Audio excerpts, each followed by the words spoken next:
Welcome to the 2012 Best Robotics Design Competition.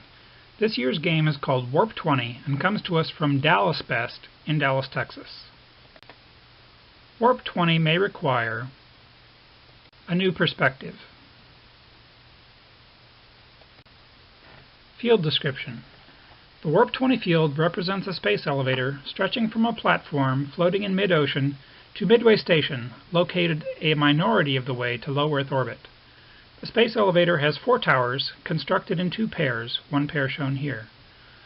From the point of view of the audience, the red and yellow fields will use the left towers, and the green and blue fields will use the right towers. The driver's box is located behind the tower, while the cargo ship and the spotters are in the front. The base rack and Midway Station racks are between the towers. The midpoint of each tower is designated as the space zone.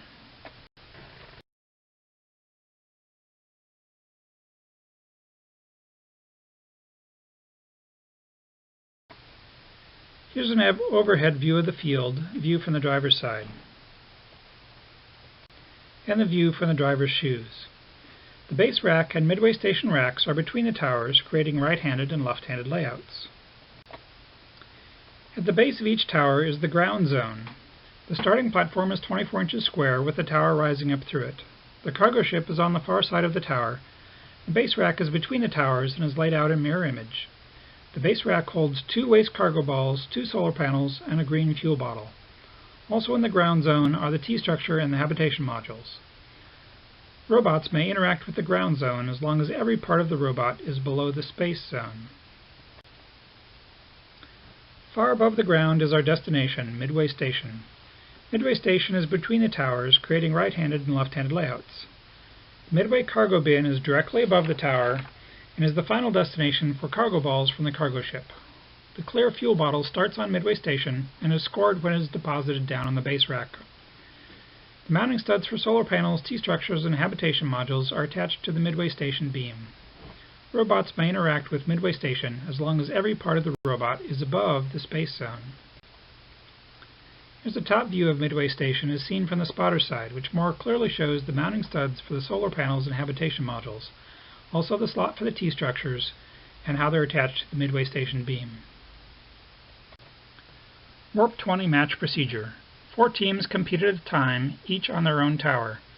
Driver and spotter put their robot on the start platform and install the safety wire. They may also attach their robot to the unobtainium cable if desired.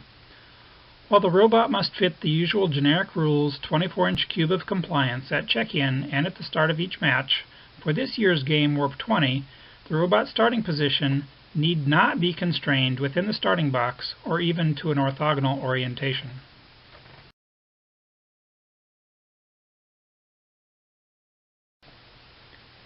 Operations.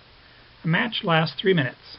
The spotter can move the cargo between the cargo ship and the spotter rack and operate the cargo ship with a handle. The robot is responsible for moving the cargo ball from the cargo ship to the Midway Station cargo bin and moving the waste cargo to the cargo ship. The robot is responsible for moving the clear fuel bottle to the base rack and the green fuel bottle to the Midway Station magnet. The robot is responsible for moving the solar panels from the base rack to the mounting studs on Midway Station, as well as the T-structure and the habitation module.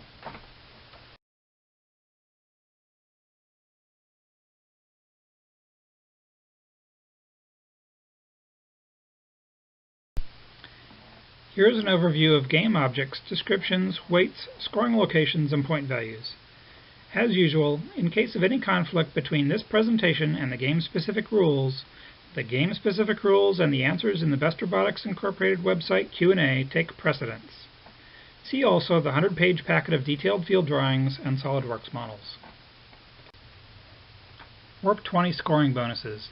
In addition to the individual points for each piece, there are 4 scoring bonuses. To encourage rapid turnaround between matches, there is an incentive bonus for robots that finish the match completely below the space zone. Note that even robots that don't lift off the ground can earn this 1-point rapid turnaround bonus. All robots that can toggle the summit indicator at the top of the tower during the match earn the 2-point summit bonus for each match. This concludes the introduction to the 2012 Best Robotics Design Contest Warp 20. Climb swiftly, climb safely.